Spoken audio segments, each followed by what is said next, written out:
biggest worry at that point was not being able to play football again. The biggest shock the Scottish Cup has ever seen. There should be so many more. I don't want to be the only one here. I want to help other girls get here. This is the face of football happiness. Yeah, it was part of my journey. If we can help one person, that'll be job done for Mindwell. Can we win the World Cup? You've got to believe you can. Football is for everyone, and don't let anyone tell you that it isn't.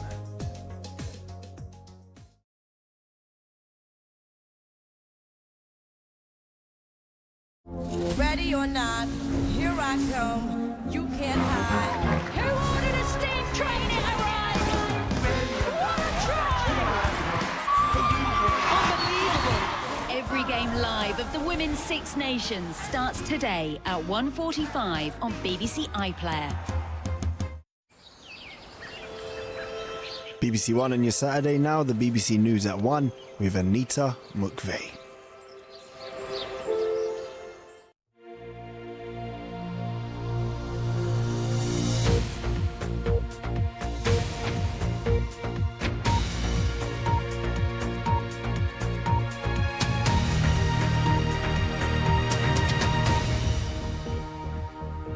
Hello, good afternoon. The BBC has found the former MI5 spy whose face-to-face contact with the IRA eventually helped bring peace to Northern Ireland, ending 3 decades of violence. The man, known as Robert, has spoken for the first time about how his secret meeting in the mid-1990s, without the government's knowledge, helped bring about peace. Peter Taylor reports. By the early 1990s, more than 3,000 people had been killed on all sides in what was known as the Troubles. The continuing violence was fed by one question: should Northern Ireland remain in the United Kingdom or become part of a united Ireland? When peace finally came with the Good Friday Agreement, I was convinced that an MI5 secret agent had played a vital role in helping to make it happen. He ran a top-secret back channel between the British government and the leadership of the IRA. I finally tracked him down, but following MI5's rules, he lied to me and said he wasn't the man I was looking for. Then, astonishingly, in 2021, I received a letter. Dear Mr. Taylor, you will no doubt be surprised to hear from me after so many years. For a variety of reasons, I could now give you some background which might fill in some gaps. Robert was due to meet senior Republicans, but the government cancelled the meeting after IRA bombs in Warrington killed 2 children. Robert disobeyed orders, sensing that despite its campaign, the IRA was looking for peace. At the meeting, he gave them an extraordinary prediction. The final solution is union. It's going to happen anyway. This island will be as one. Is that what you said? I must have done. That's what's in the minute that but they that's took. If they wrote it down, then it seems quite likely. But you had no authority to say that. No. And what you said flew directly in the face of what British government policy was. Yes. Those words were absolutely crucial, because it appeared that behind the scenes, the British government was secretly working towards a united Ireland, the IRA's goal, but to Unionists, treachery.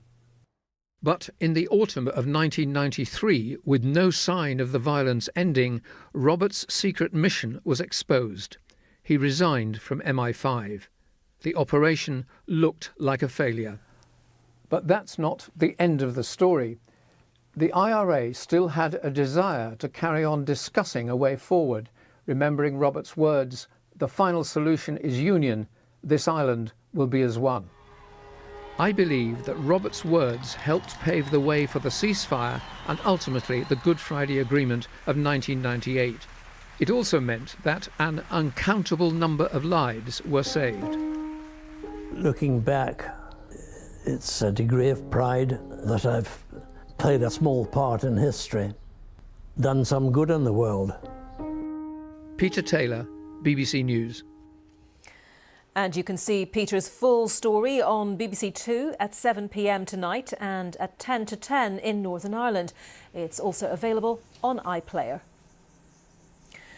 Two teenage boys have appeared in court this morning charged with murdering a 16-year-old who was stabbed to death in Northampton. Rohan Shand died in Kingsthorpe on Wednesday. Our correspondent Angus Crawford is outside Northampton Magistrates Court. Angus, tell us more about what happened there. Rohan Shand was just 16. He was known to friends and family as Fred. Police say that at about 3:30 on Wednesday afternoon, there was an incident in the Kingsthorpe area of the town, and that Rohan received a single stab wound to the chest. He died later of his injuries. We know that since then there's been an online fundraising campaign to support his family, which has raised something like £20,000 already. Immediately after his death, there were 4 arrests of 2 adults and 2 teenagers. The 2 adults were released without charge. The 2 teenagers, aged 14 and 16, last night were charged with Rohan's murder, and today they appeared before magistrates here and were remanded. They'll appear again at Northampton Crown Court on Monday morning. Angus, thank you. At least 23 people have been killed and dozens injured by tornadoes in the U.S. state of Mississippi. Buildings were seriously damaged or destroyed, and trees and power lines were torn down, with debris thrown several miles into the air. Search and rescue teams are looking for survivors. Security forces in France are on high alert for more protests about President Macron's retirement reforms. The French government wants to push the retirement age up by 2 years to 64. The dispute and outbreaks of violence forced a planned state visit by the king to be postponed. Now, travelling at 17,000 miles an hour, a massive asteroid dubbed the City Killer because of its size is passing between the Earth and the Moon this weekend.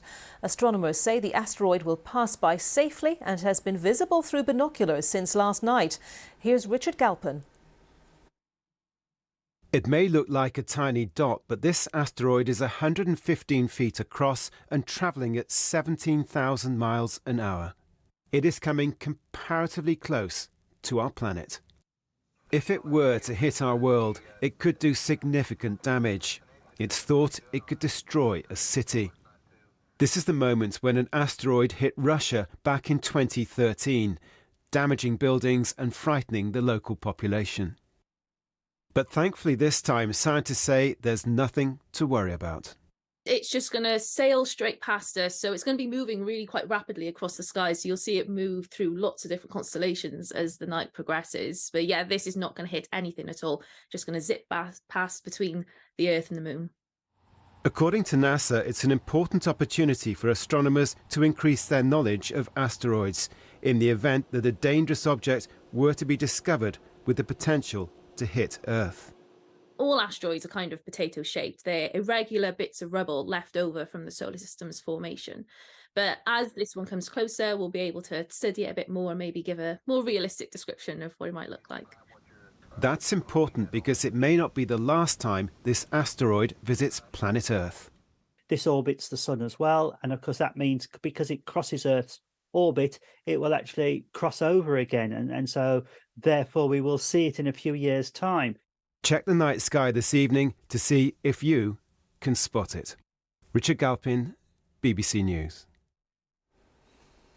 8 pallbearers who carried Queen Elizabeth II's coffin at her funeral are among those to be recognised in a special honours list. King Charles has honoured royal aides and military personnel for the roles they played during the period of national mourning. Angela Kelly, the Queen's dresser, who worked with her for more than 25 years, also received recognition. The Women's Six Nations begins today with Wales hosting Ireland in Cardiff before defending champions England aim to make it a 5th title in a row as they face Scotland in Newcastle. Our women's sports reporter Jo Curry has more. The last time England stepped out onto a rugby pitch, they were running out for the World Cup final. 4 months on from that shock defeat to New Zealand, and change is afoot, with captain Sarah Hunter retiring after this opening game. England's most capped player, male or female, bowing out in front of a sellout crowd in the city of her birth. When you start to come to the end of your career, you start to think about perhaps how you want it to end and when you want it to end. And for me, there didn't seem like any better possible way for that to happen. You know, I started playing rugby in Newcastle and finishing, it feels like I've come full circle. England begin the defence of their title at home to Scotland, who last year finished bottom after losing all 5 games. I think tactics is a massive one. I think you'll hopefully see a slightly different style of play from us this Six Nations than what you've seen before, and hopefully that's going to allow us to put some more points on the board. France, runners-up in 2022, travel to Italy, whilst Wales host Ireland, looking to build on last year's third-place finish. To deal with pressure in these big tournaments is new to us, with bigger crowds, more media coverage. You know, we're kind of the guinea pigs of the game at the moment, but trying to thrive on that pressure as well. We created a lot of opportunities out in New Zealand, we just didn't finish, so there's some big focus now is to convert those points. Ireland will be hoping that this tournament marks a new period for their women's setup, following their failure to qualify for the World Cup and a public spat between players and the Irish RFU. The side have now been offered full-time contracts and will look to continue the buzz that their men's team enjoyed during their recent Grand Slam victory. It creates a really good hype around Irish rugby at home, so like it's going to be really exciting for us to kick off our Six Nations after this and hopefully keep that momentum of support and everyone buying into what Irish rugby is, and we're really excited for it. It's expected that it will be England and France fighting it out for the title once more. It's now up to the chasing pack to start closing the gap on these two heavyweights. And Joe is in Newcastle for us now, where that England-Scotland game happens later. Joe. Yes, the finishing touches just going on here with that match kicking off at 4:45 p.m. But it is, of course, England and France who have dominated this tournament over the last 7 years. England winning 5 titles, France winning 2. But it is worth saying that this will be the first ever year where all 6 teams competing in the Women's Six Nations have been offered some kind of full-time or professional contract by their RFU. So perhaps not this year, but certainly in the coming years, the hope is that the gap between those top 2 sides and the chasing pack will start to narrow. Now, England's opponent, Scotland, today, well, they've got something to prove, having finished bottom last year. The action kicks off, though, in just over an hour's time as Wales host Ireland, those 2 teams finishing 3rd and 4th last year. But here in Newcastle, it's all about Sarah Hunter. One last dance for the England captain, and come the full-time whistle here, you can expect some emotional scenes. Joe, thank you very much. Earlier this week, we reported on the story of Flight Sergeant Peter Brown, who served in the RAF during the Second World War and died at the age of 96. After an appeal for any surviving relatives to come forward for his funeral, organisers say they have been inundated with requests from the public to attend, and plans are now afoot to move the service to a larger venue in Westminster to honour him. And you can see more on all of today's stories on the BBC News channel. The next news on BBC One is at 5:15. Bye for now.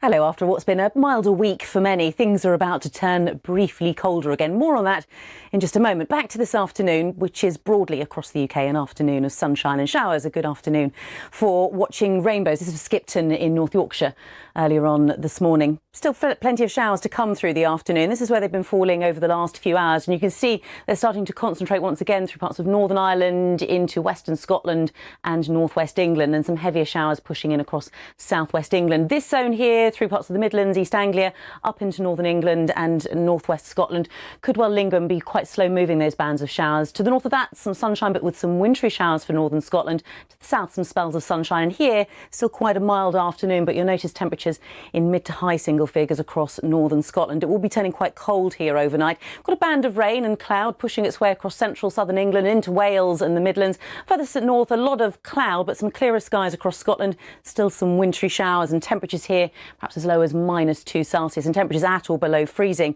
across parts of northern England. Further south, once again, it will be a fairly mild night. Don't forget that the clocks move forward 1 hour through the early hours of Sunday morning. So we start Sunday on British summertime, but also with another area area of low pressure to deal with. This one will be extending its way gradually eastwards through the morning, and as it starts to clear, it opens the gate for this cold air across Scotland to spread its way southwards across the UK. So it will be feeling much colder tomorrow, and a cold and frosty night for many as we go into Monday. So Sunday starts with cloud and rain across central southern England, gradually pulling away eastwards, likely to leave a legacy of cloud for many, even into parts of northern England and Northern Ireland. But here's some spells of sunshine through the afternoon. Still some wintry showers feeding into northern Scotland and eastern England. And once again, it will be a cold feeling day, particularly across the northern half of the UK. Sunday will be cold but sunny. Then after that, it turns milder, but also wetter and windier again. Good afternoon.